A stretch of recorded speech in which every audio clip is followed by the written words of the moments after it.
Hi, ഞാൻ Jackson.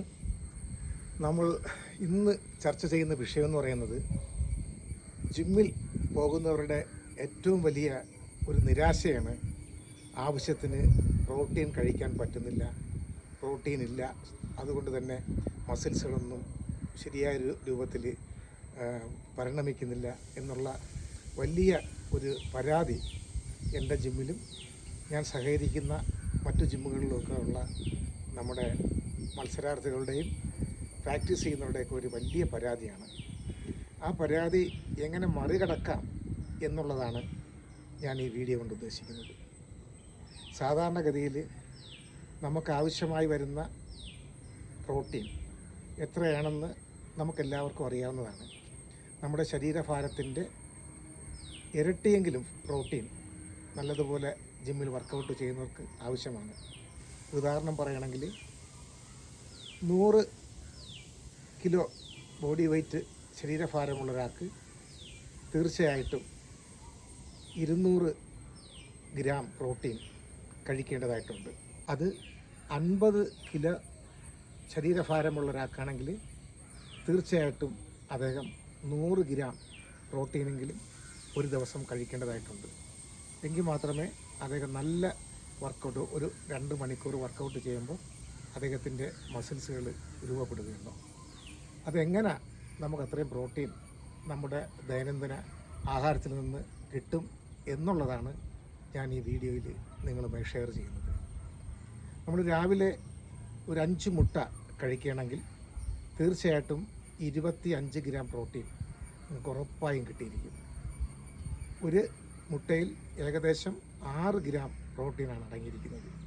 ഒരു 5 മുട്ട കഴിച്ചാൽ തന്നെ നമുക്ക് 6 30 ഗ്രാം പ്രോട്ടീൻ ഉറപ്പായിട്ടും കിട്ടും. അതിനുശേഷം നമ്മൾ ഉച്ചയ്ക്കുള്ള ഭക്ഷണത്തിൽ ഒരു 200 ഗ്രാം ചിക്കൻ്റെ ചെസ്റ്റ് ഉൾപ്പെടുത്തണം.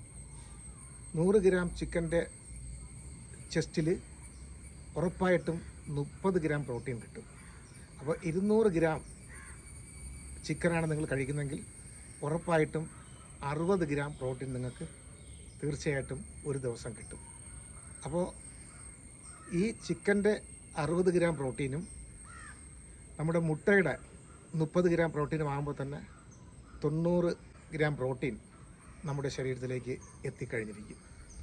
അതിനുശേഷം നമ്മൾ രാത്രി ഉറപ്പായിട്ടും ചെറുപയർ, നമ്മുടെ പച്ച കളറുള്ള പയർ ഒരു 100 ഗ്രാം പുഴുങ്ങി തേങ്ങയൊക്കെ ഇട്ട് ശർക്കരയൊക്കെ ചേർത്ത് കഴിക്കുകയാണെങ്കിൽ 25 ഗ്രാം പ്രോട്ടീൻ അതിൽ നിന്ന് ഉറപ്പായിട്ടും നമുക്ക് കിട്ടും. അപ്പോൾ ഏകദേശം 115 ഗ്രാം പ്രോട്ടീനായി. ഒരു 70 കിലോ ബോഡി വെയ്റ്റ് ഉള്ള ഒരാൾക്ക് പോലും 140 ഗ്രാം പ്രോട്ടീൻ മതി.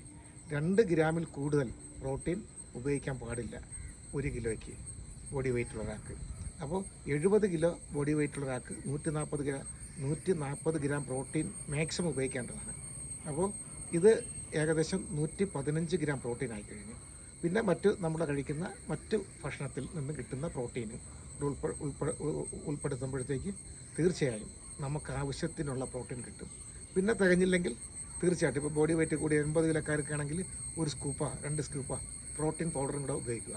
അപ്പോൾ നിങ്ങളുടെ ഈ പ്രശ്നത്തിന് ശാശ്വതമായ ഒരു പരിഹാരം ആയിക്കഴിഞ്ഞ്.